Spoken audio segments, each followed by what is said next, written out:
ओम शांति। आज 8 अक्टूबर 2024 के साकार बाप दादा के मधुर महावाक्य। बाबा ने कहा, मीठे बच्चे, बुद्धि को रिफाइन बनाना है तो एक बाप की याद में रहो। याद से ही आत्मा स्वच्छ बनती जाएगी। प्रश्न, वर्तमान समय मनुष्य अपना टाइम व मनी वेस्ट कैसे कर रहे हैं? उत्तर, जब कोई शरीर छोड़ता है तो उनके पीछे कितना पैसा आदि खर्च करते रहते हैं। जब शरीर छोड़कर चला गया तो उसकी कोई वैल्यू तो रही नहीं, इसलिए उसके पिछाड़ी जो कुछ करते हैं उसमें अपना टाइम और मनी वेस्ट करते हैं। ओम शांति।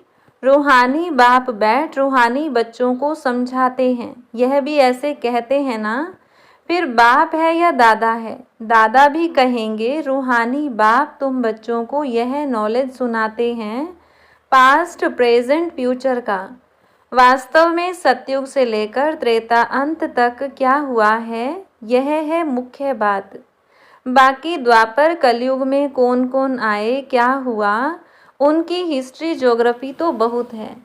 सतयुग त्रेता की कोई हिस्ट्री ज्योग्राफी है नहीं, और तो सबकी हिस्ट्री ज्योग्राफी है। बाकी देवी देवताओं को लाखों वर्ष पहले ले गए हैं। यह है बेहद की बेसमझी। तुम भी बेहद की बेसमझी में थे, अब भी थोड़ा थोड़ा समझ रहे हो। कोई तो अभी भी कुछ समझते नहीं है, बहुत कुछ समझने का है। बाप ने आबू की महिमा पर समझाया है, इस पर ख्याल करना चाहिए, तुम्हारी बुद्धि में आना चाहिए। तुम यहाँ बैठे हो, तुम्हारा यादगार देलवाड़ा मंदिर कब बना है, कितने वर्ष बाद बना है? कहते हैं 1250 वर्ष हुए हैं, तो बाकी कितने वर्ष रहे? 3750 वर्ष रहे, तो उन्होंने भी अभी का यादगार और वैकुंठ का यादगार बनाया है। मंदिरों की भी कंपटीशन होती है ना, एक दो से अच्छा बनाएंगे। अभी तो पैसे ही कहाँ हैं जो बनावें, पैसा तो बहुत था, तो सोमनाथ का मंदिर कितना बड़ा बनाया है। अभी तो बना न सकें, भल आगरे आदि में बनाते रहते हैं, परंतु वह सब है फालतू। मनुष्य तो अंधियारे में है ना, जब तक बनावें तब तक विनाश भी आ जाएगा। यह बातें कोई भी नहीं जानते हैं, तोड़ते और बनाते रहते हैं।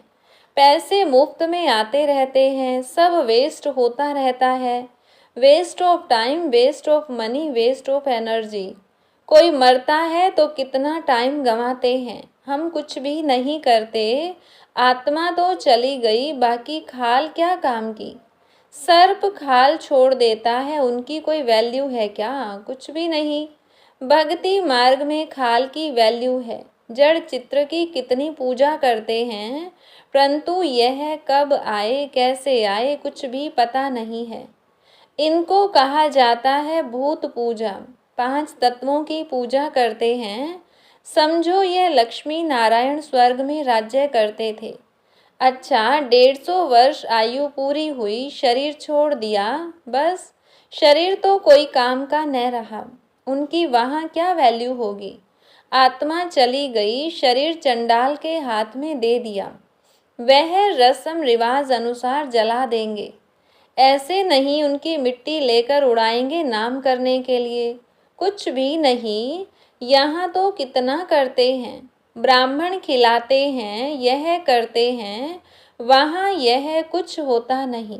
खाल तो कोई काम की नहीं रही, खाल को जला देते हैं, बाकी चित्र रहते हैं, सो भी एक्यूरेट चित्र मिल न सके।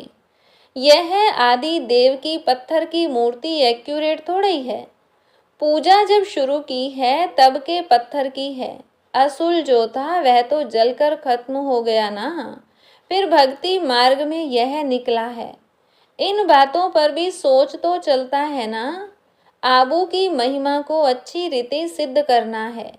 तुम भी यहाँ बैठे हो, यहाँ ही बाप सारे विश्व को नरक से स्वर्ग बना रहे हैं, तो यही सबसे ऊंचते ऊंच तीर्थ ठहरा। अभी इतनी भावना नहीं है, सिर्फ एक शिव में भावना है। कहाँ भी जाओ शिव का मंदिर जरूर होगा। अमरनाथ में भी शिव का ही है।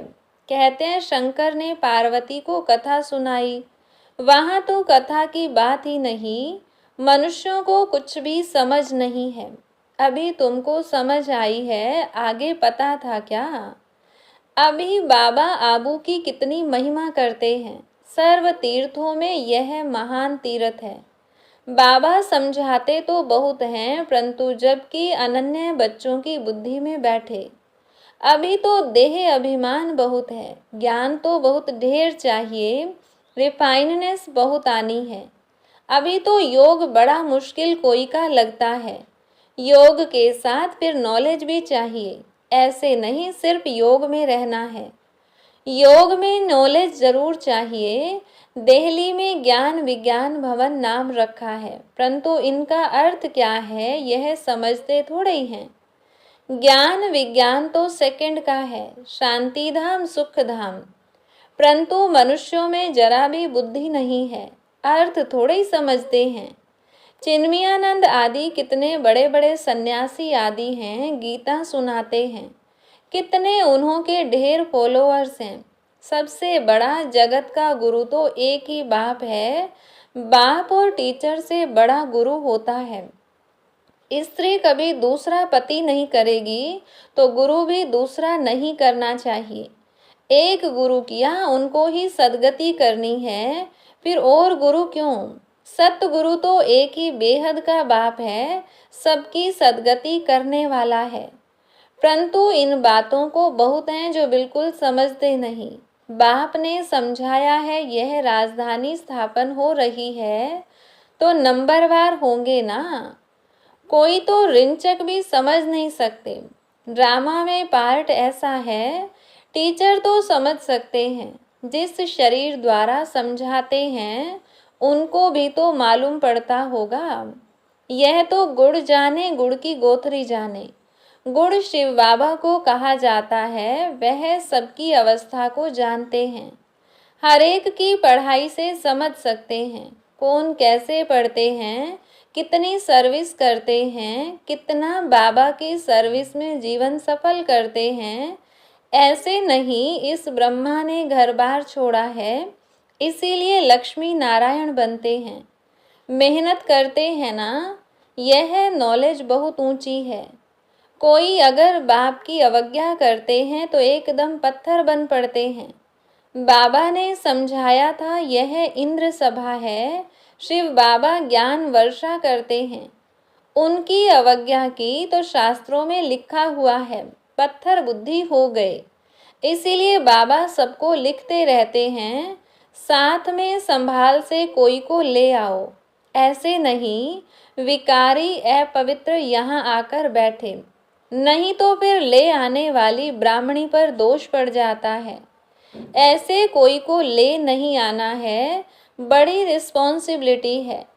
बहुत उच्च ते उच्च बाप है, तुमको विश्व की बादशाही देते हैं तो उनका कितना रिगार्ड रखना चाहिए।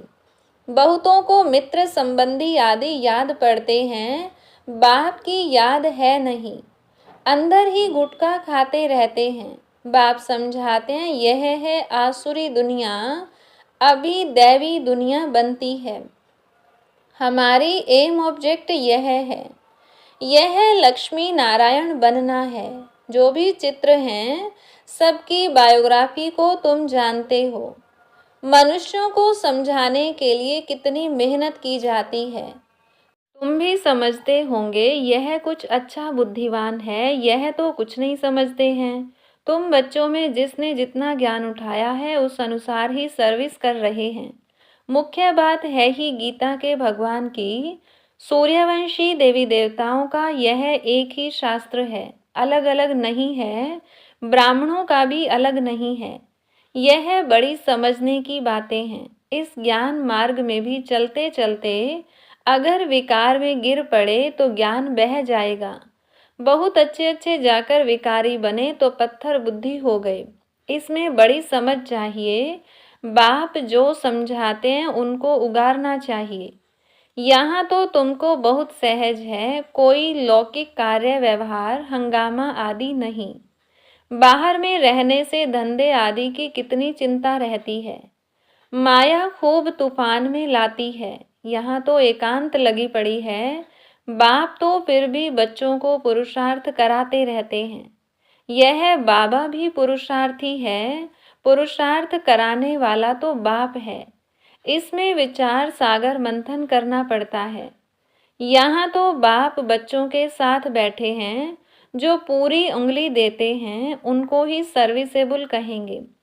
बाकी गुटखा खाने वाले तो नुकसान करते हैं और ही डिससर्विस करते हैं, विघन डालते हैं। यह तो जानते हो महाराजा महारानी बनेंगे तो उन्हों के दास दासियां भी चाहिए, वह भी यहाँ के ही आएंगे।